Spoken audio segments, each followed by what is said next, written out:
দেখো কি পরিমাণে বৃষ্টি হচ্ছে। বৃষ্টিটার খুব দরকার ছিল বাবা, কি গরম কি গরম। একটু রেহাই দেখো, সামনের বাড়িটা একদম, এই পাশে জানলাটা দিই না,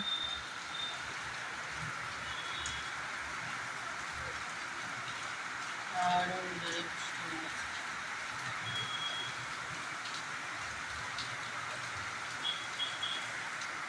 সকাল থেকেই মেঘ করেছিল, কতক্ষণে বৃষ্টি নামবে।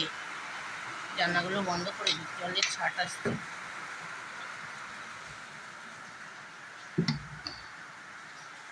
করে দিলাম, এই দিকটায় রেখে দিকটার মাঝখানে একটু বন্ধ করে দিই, তাহলে আর ওরে বাবা রে বাবা ডাকছি। যাক বাবা, অবশেষে বৃষ্টির দেখা মিলল। দেখো পুজো পাঠ হয়ে গেছে, আলোটা জ্বালাই, তাহলে তোমরা একটু দেখতে পাবে। সকালে উঠে আজকে ঘুম থেকে উঠতে দেরি হয়ে গেছে, কালকে অনেক রাত পর্যন্ত জেগেছিলাম, ঘুমই আসছে না, ঘুম আসছে না। যাই হোক, তারপরে উঠে একবারে স্নান করে পুজো করে, বাবা চারিদিকে কি অন্ধকার হয়ে আছে। আজকে আর সেরকম কিছু রান্না করব না, ভাত ভর দিয়ে দিয়েছি। আর এখন কটা বাজে, এখন দেখো তো 2টো বাজে 5 মিনিট বাকি। তো চা খেলাম, কালকে তরকারি আছে দেখো, তো বাঁধাকপি আছে, ভাত আছে, ওগুলো তো আমি নষ্ট করবো না। আর এটার মধ্যে 1 পিস মাছ আছে, ফ্রিজে দেখলাম একটা তুলি আছে, ওটা ময়দা মাখা রয়েছে, এটা তুলে দিই। আর এখন কিছু বের করবো না, দেখা যাবে, ঠিক আছে। এইগুলো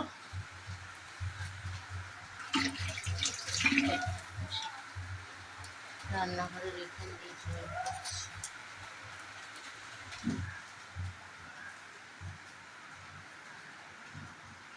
সামনের দিকে দেখবে, সামনে যাই, গাছগুলো এতদিন একটু প্রাণে বাঁচলো, যদিও ওইদিকে একটু ছাট নেই, ছাটে জল আসছে এইদিকে, ওতেই হবে, একটা ট্রেনে দেখো এখান দিয়ে রাস্তাটা তাও একটু দেখা যায়। জল জমে গেছে বাবা, আর একটু বৃষ্টি হোক বাবা, নাজেহাল অবস্থা হয়ে যাচ্ছে। চলো তাহলে এখন রাখছি, এর মধ্যে একটু চা আছে, ভাবছি একটু গরম করে খেয়ে নিই, খেয়ে নিয়ে চাটা নিয়ে একটু বৃষ্টিটা উপভোগ করি, তারপর আসছে।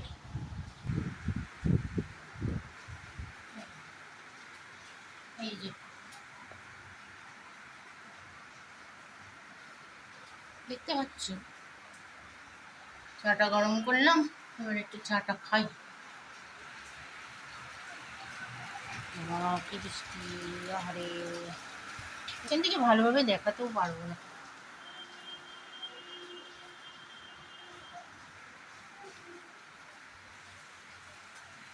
এইভাবে ধরবো, এইভাবে ধরবো না এইভাবে ধরবো, কিছুই বুঝতে পারি না। খাওয়ার টাইমে